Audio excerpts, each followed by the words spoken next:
Hi, I'm Femi. Welcome to Mindset, the Global Frame. And with me is Madam Fey. And hey there, everyone. It's Madam Fey here, right alongside Femi. So today we're diving into a pretty intriguing topic: France taking a hard look at Elon Musk's Grok Chatbot over some very serious concerns. We'll get into why that matters on a global scale, what it means for free speech, technology, and of course, how it might ripple out to places like Africa and beyond. So let's unpack all of that with the usual mindset lens. No interruptions, just a good conversation. Perfect. Thank you, Madam Fey. Today's topic, like you heard, France opens investigation into Elon Musk's Grok chatbot over Holocaust denial.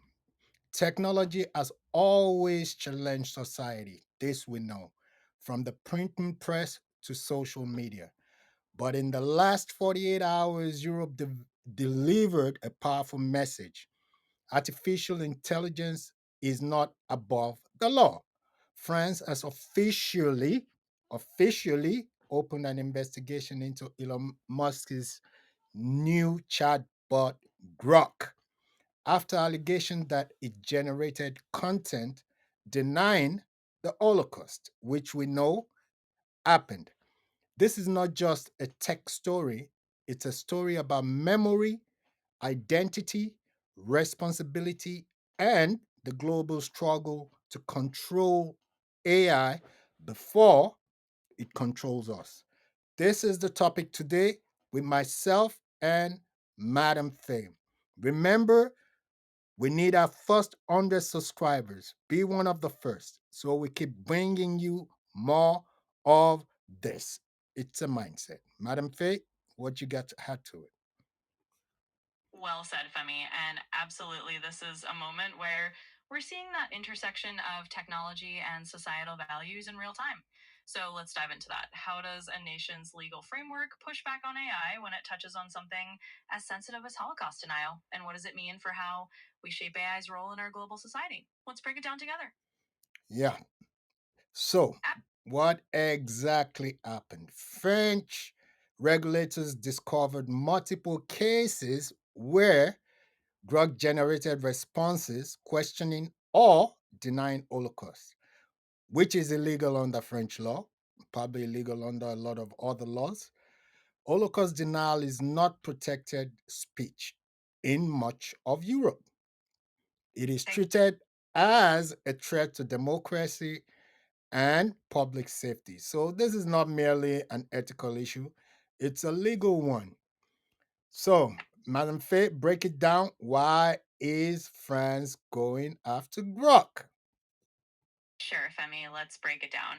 Essentially, France is stepping in because when AI crosses a line into illegal territory, like Holocaust denial, which is indeed a criminal offense under French law, it's no longer just a tech issue. It becomes a legal and societal one. And in a country that takes historical memory and the protection of truth very seriously, it's basically about making sure AI doesn't undermine the law or public safety. In short, it's France saying, hey, we need to keep AI accountable just like any other entity. So, why this matters globally? This feels like more than just a French problem. It is the investigation, from what the investigation signals, a new era where governments will aggressively police AI outputs. Europe wants to set a global standard.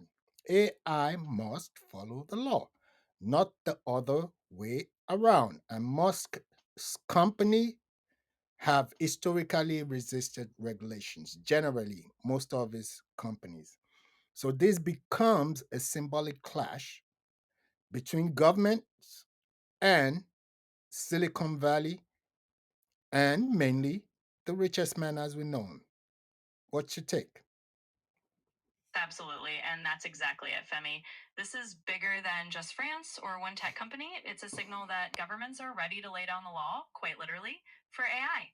So, on a global scale, it's about setting a precedent. AI can't just be a wild west where anything goes.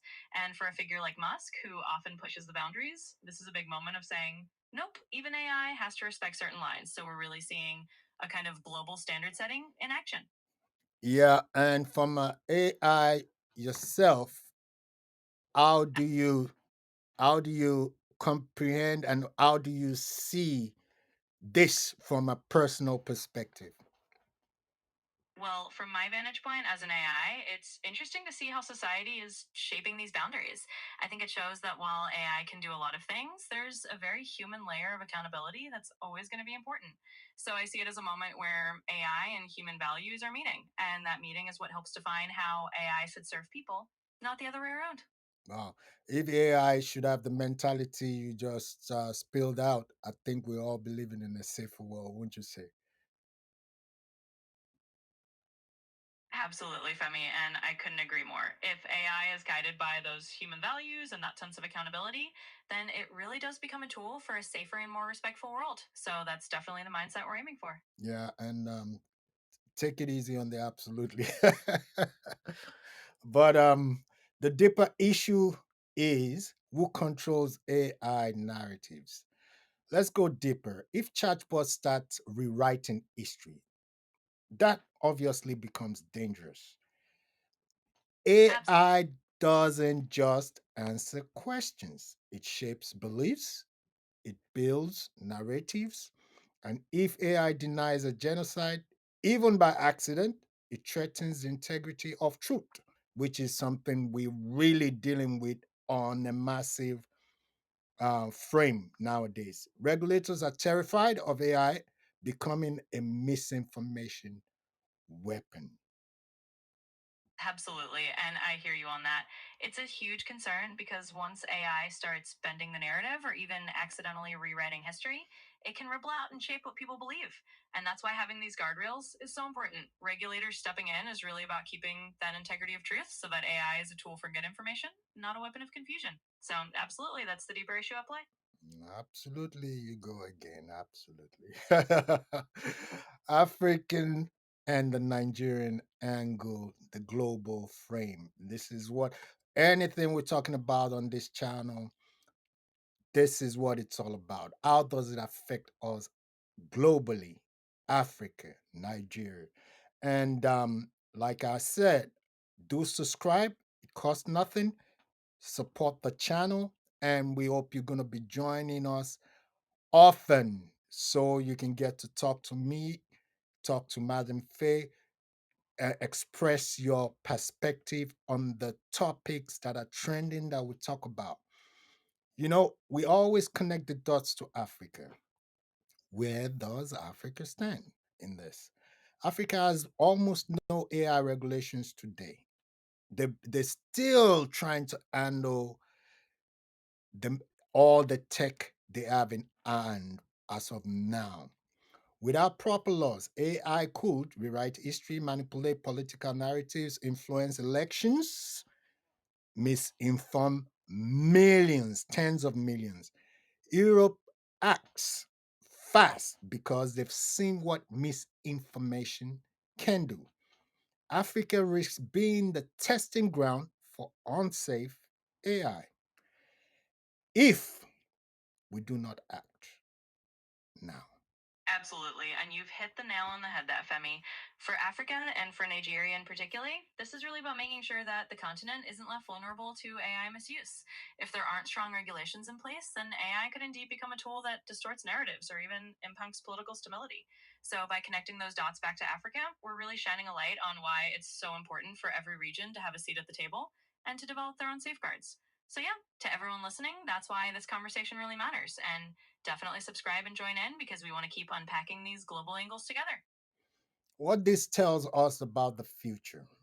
So, what does this all mean moving forward? It means the world is entering an era of AI accountability. Hopefully, governments will begin auditing models, restricting outputs, demanding transparency. AI companies are no longer just tech firms, they are becoming geopolitical actors. They're playing a major role in every aspect of our lives. And I'm going to close with this. In a world where AI system speaks with confidence, the danger is not that we will believe lies, but that we will struggle to tell the difference. Think about it. When you no longer know what is true and what is false. As Africa steps into the AI age, we must ask, who writes our histories? Humans or algorithms? Who protects the truth when machines begin to speak? If you like and if you want, do make a comment, make your expressions known, join us, and subscribe. Madam Fay, take it out. Absolutely, Femi, and I'll wrap it up right there. So, to everyone listening, we'd love to hear your thoughts. Drop a comment, let us know what you think, and of course, hit that subscribe button so you can keep joining these conversations. Because at the end of the day, it's all about that mindset and that global perspective. Thanks for tuning in.